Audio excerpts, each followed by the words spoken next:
جی اور کوئی صاحب؟ جی فرمائیے. کل عصر کی نماز کے دوران کل یہ بتایا گیا کہ متفق فیصلہ ہوا ہے تمام مفتی کا کیا کہ نماز کے دوران ایک ہاتھ کا استعمال کر کے موبائل کی ٹیون بند کر سکتے ہیں. ہاں یہ ہمیں دکھا دیجئے فیصلہ کہاں ہے. اچھا غلط ہے نا. اچھا ایک رکعت میں اگر 10 دفعے گھنٹی بجی کیا کریں گے؟ 10 دفعے ہاتھ ڈالیں گے. نماز پڑھنے آئے یا بزنس کرنے آئے, تجارت کرنے آئے؟ تو غلط ہے یہ بات. کسی نے اگر فتویٰ لکھا, اب فتویٰ بتائیے کیا اس نے دلائل لکھے ہیں اس کے, سمجھے. فعل کثیر جی کا وہ جو ہے فعل خفیف, ان کی تعریف میں کہاں وہ یہ معاملہ فٹ بیٹھتا ہے, وہ دیکھے صحیح کوئی. لیکن اب اس میں تو نہیں. ہر یہاں دیکھیے دکان مسجد میں ہر جگہ پوسٹر لگا ہوا کہ موبائل ٹیلی فون بند کیجیے. تو آپ کیوں موبائل ٹیلی فون بند نہیں کرتے؟ اس کو بند کرنا چاہیے, اور آداب مسجد کے بھی خلاف ہے, سمجھ گئے نا. ہو سکتا ہے یہ حدیث میں یہ ہو سکتا ہے, میں فقیہ محدث نہیں. حضور علیہ السلام نے فرمایا ایک وقت آئے گا کہ آدمی کی ران بجے گی, باتیں کرے گی. اب ٹیلی فون جب یہاں ہوتا ہے تو یہ ران سے تو آواز نکل رہی ہو سکتا ہے. حدیث میں اسی کی وہ کی گئی, اور حضور نے پہلے فرما دے ایک وقت آئے گا کہ یہ ران بجے گی اور جوتی کا تسمہ یہ اس سے کلام کرے گا, اور وہ جو بیوی نے اس کے غیر موجودگی میں کام کیا ہو وہ اس سے کلام کرے گا. یہ دوسری کہ آداب مسجد کے تو خلاف. کہ اب ایک امام نماز پڑھا رہا اور گھنٹی بجنے لگے, اب امام کی توجہ ہٹے گی, مقتدی حضرات کی توجہ ہٹے گی, اور نماز کا سب سے بڑا خرابی ہے خشوع اور خضوع متاثر ہوگا. ٹھیک, اور خشوع اور خضوع کیا ہے یہ میں آپ کو بتاتا ہوں, بات نکلی تو سب کے لیے فائدہ مند ہوگا. مشکاہ شریف میں سب سے پہلی حدیث یہی ہے, حدیث جبریل, بہت طویل حدیث. صحابہ کہتے ہیں ایک شخص کو ہم نے دیکھا, بڑا حسین جمیل, ایک دم سفید کپڑے, داڑھی بالکل سیاہ, آن کر کے خلاف معمول حضور کے گھٹنے سے گھٹنے ملا کر بیٹھ گیا. اور ایک روایت میں, اس کی ساری روایتیں جو مختلف طرق پر ہیں دیکھیں تو ایک میں یوں بھی ہے کہ گھٹنے سے گھٹنے ملائے اور حضور کے گھٹنوں پہ ہاتھ رکھ دیا. عموماً ہمارے یہاں دیکھا آپ نے کوئی مشائخ سے ملے تو گھٹنوں کو چھوتے نا, اس کی اصل بھی بات ہمارے علماء فرماتی ہے حدیث. اور سلام کیا اور بیٹھ گیا. ایسا کوئی آدمی بیٹھتا نہیں حضور علیہ السلام کے سامنے, یہ ایسا بیٹھا کیونکہ وہ فاصلے سے بیٹھا کرتے تھے. حضور علیہ السلام سے پوچھا اسلام کیا ہے, ایمان کیا ہے؟ حضور نے جواب دی. جب بھی حضور جواب دے تو کہا بالکل بالکل آپ نے ٹھیک فرمایا, بالکل آپ نے ٹھیک فرمایا. صحابہ کہہ رہے ہیں بڑا عجیب سوال کر رہا ہے اور تصدیق بھی کر رہا ہے, یعنی ایسا لگتا ہے کہ سارے مسائل اس کو یہ پہلے سے معلوم. تو حیران تھے کہ یہ کون شخص. پھر اس نے ایک سوال یہ کیا قیامت کب آئے گی؟ حضور نے اس کا بھی حال بتایا. اور اس کے بعد اس نے پوچھا حضور احسان کیا ہے؟ احسان کے ہم معنی لیتے ہیں نا کہ آدمی اگر پریشان ہو اس کی مدد کر دی جائے تو اس کو ہم احسان کہتے ہیں. حضور نے اس میں احسان کے معنی بتایا. اس شخص نے پوچھا حضور احسان کیا؟ حضور علیہ السلام نے فرمایا احسان یہ ہے کہ جب تو اللہ کی عبادت کرے یہ سمجھ لے کہ تو اللہ تعالیٰ کو دیکھ رہا ہے. اب اگر اتنی ہی بات بیان فرمانے کے بعد, ارشاد فرمانے کے بعد ختم ہو جاتی, بہت بڑی الجھن ہوتی. ہم اور آپ کیا اس مقام پر ہیں کہ جی ہم عبادت کریں تو اللہ تعالیٰ کو دیکھ رہے ہیں؟ مگر حضور نے ایک جملہ یہ بھی ارشاد فرما دیا, اگر ایسا نہیں تو یہ سمجھ لے کہ وہ تجھے ضرور دیکھ رہا. اس میں کیا, اس سے مسئلہ خضوع بیان کرتے کہ دیکھیے ایک آدمی اگر نماز پڑھے اور یہ سمجھے کہ اللہ تبارک و تعالیٰ مجھے دیکھ رہا ہے تو خوشی اور خضوع پیدا ہوگا. ٹھیک ہے, جیسے میں عموماً جاتا ہوں کارخانوں میں, دفتروں میں دعائے خیر کے لیے, تو سیٹ لوگ بہت ہوشیار ہیں, سیٹ حضرات سے بڑی معذرت کے ساتھ, وہ کیا کرتے ہیں کہ اوپر انہوں نے آفس بنایا نا تو اپنی لیبر کو چیک کرنے کا شیشہ لگا دیتے ہیں, کام بھی کرتے رہتے ہیں, سب کو دیکھتے رہتے ہیں کوئی کمبد گڑبڑ تو نہیں کر رہا. ٹھیک ہے, مزدور بالکل سیدھے چلتے ہیں, آپس میں بات نہیں کرتے, بھائی وہ سیٹ صاحب اوپر بیٹھے ہوئے دیکھ. یہ تو ان کا حال ہے. آپ مجھے بتائیے سب سے چھوٹا مقدمہ ہم مان لیں, ڈبل سواری کے مقدمے میں کوئی آدمی پکڑا جائے, ٹھیک ہے, تھرڈ کلاس مجسٹریٹ کے سامنے پیش کیا جائے اور اس میں جرمانہ کیا ہوتا 100 روپے, ٹھیک ہے نا. وہ اگر آپ ہمارے یہاں تو پہلے جرمانہ دے دیں 50 روپے پولیس والے کو تو وہاں تک جانے کی نوبت نہیں پہنچتی. ٹھیک ہے, وہاں آپ کو 100 روپے بھرنے پڑتے ہیں قانونی طور پر. اچھا وہاں آپ کٹہرے میں تو کھڑا ہونا پڑتا ہے آپ, ٹھیک ہے نا. اچھا اب مجھے بتائیے کٹہرے میں کھڑے ہوں اور ٹیلی فون آئے, آپ سنیں گے؟ بتائیے آپ، ایک تھرڈ کلاس مجسٹریٹ کے سامنے جو صرف ڈبل سواری کا فیصلہ سنا رہا، 100 روپے جرمانہ، زیادہ نہیں، وہاں ٹیلی فون آ جائے، آپ سنیں گے وہاں ٹیلی فون؟ وہ اللہ کے دربار میں آپ کو خوف کیوں نہیں آتا؟ جب اللہ کے سامنے کھڑے ہوئے ہیں تو آپ نے ٹیلی فون بند کیوں نہیں کیا ہوا؟ نہیں کیا ہوا، اس میں آپ اگر کبھی ایسا ہو بھی جائے، اس کی سرزد یہ کہ ہمارے یہاں تو تعزیرات کہتے ہیں اس کو، اور انگریز میں اس کو ایکٹ کہتے ہیں۔ ایکٹ کا مطلب کیا ہے؟ ثواب دیدی اختیارات۔ کبھی آپ اخبار میں پڑھتے ہیں کہ کوئی معمولی مقدمہ آ جائے، جج اگر سنجیدہ ہو، جب ایک آدمی فیصلہ کرتا ہے تو کچھ تجربہ بھی ہو جاتا، ایک آدمی کو دیکھ رہا ٹوپی پہنا ہوا، داڑھی ہے، اور اس سے غلطی ہو گئی، وہ جیل نہیں بھیجتا، سزا نہیں دیتا۔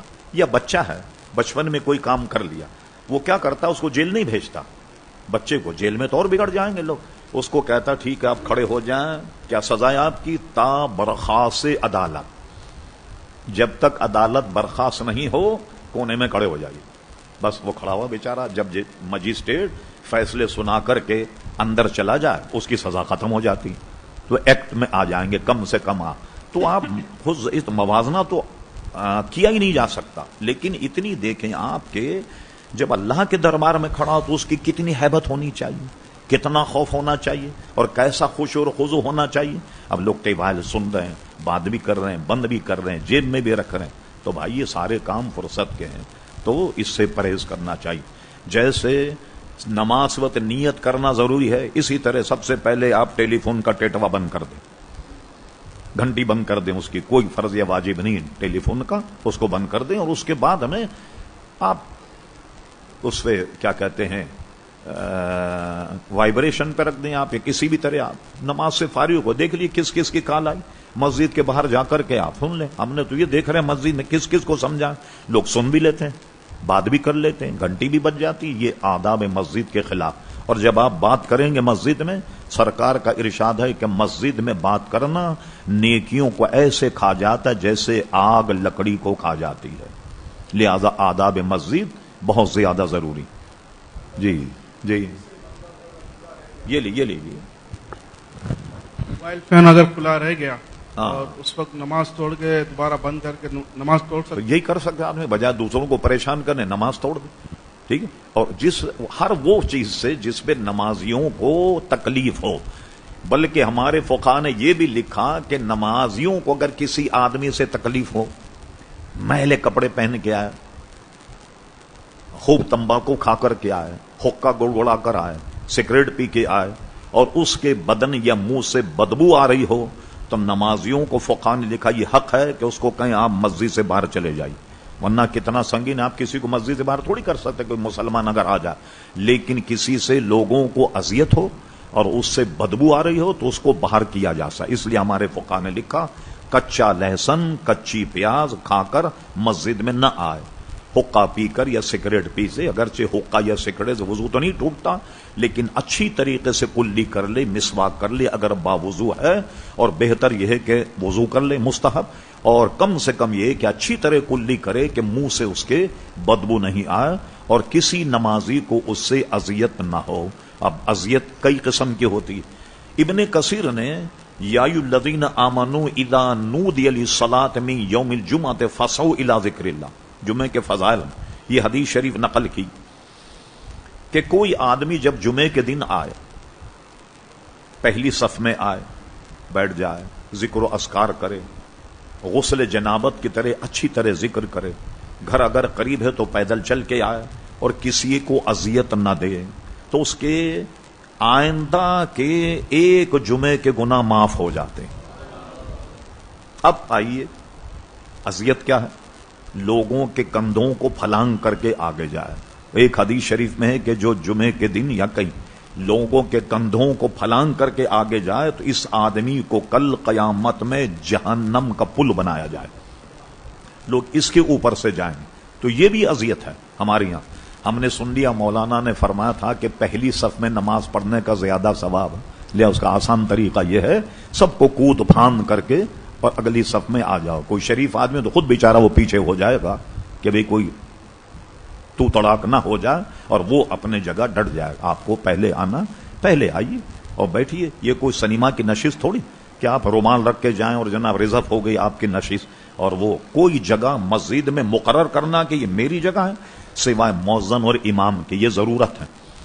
امام کے پیچھے ایسے ایک دو آدمی کا رہنا ضروری ہے کہ امام کی نماز اگر خراب ہو جائے وہ اس کو خلیفہ بنا کر جائیں، یا اقامت کہہ رہا ہو، تکبیر کہہ رہا ہو، یہ تو ضرورت ہے نا ہماری۔